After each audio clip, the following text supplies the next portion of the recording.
এই পৃথিবীতে যারই জন্ম আছে তারই মৃত্যু আছে। জন্ম মানে মৃত্যু। এই হায়াতে জিন্দেগি যখন শেষ হয়ে যায় আমাদের, তখন আমাদের কবরে দাহ করা হয়।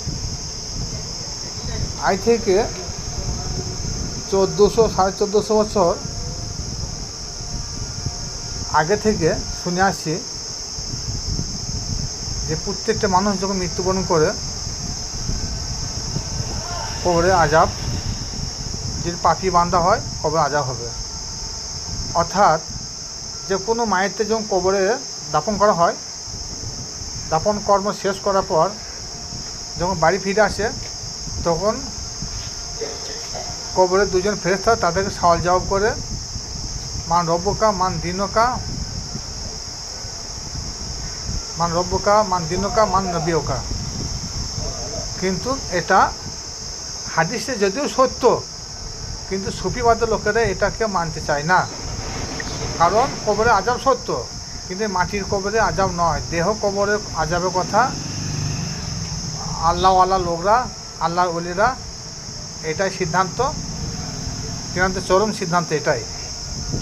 কিন্তু কবরে আজাব বলতে যেটা হয় দেহ কবরে, কখন হয়? যদি কোনো ব্যক্তি মুশরিক হয়, কাফের হয়, নন মুসলিম হন, তো সেই ব্যক্তির মৃত্যুর পর কী হবে?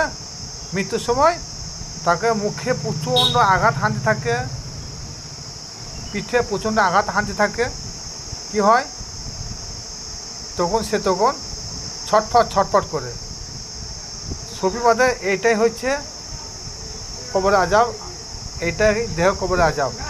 মাটির কবরে আজাব কখনো নয়।